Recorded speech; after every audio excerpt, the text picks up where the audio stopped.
अजूनही खूप भावनिक आहेत.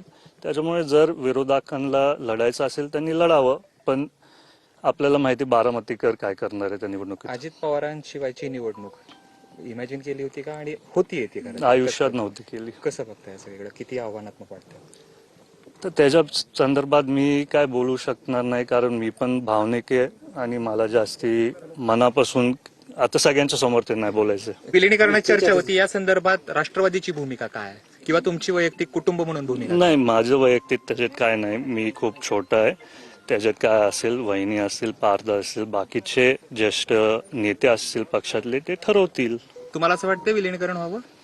मला वाटतंय की आम्ही कुटुंब म्हणून सर्वच एकत्र राहावं, कारण तुम्हाला माहिती आहे जेव्हा दादा आपल्याला सोडून गेले पूर्ण पवार कुटुंब एकत्रित होतं. आजही आम्ही एकत्र आहे, आम्ही एकमेकांशी बोलतो.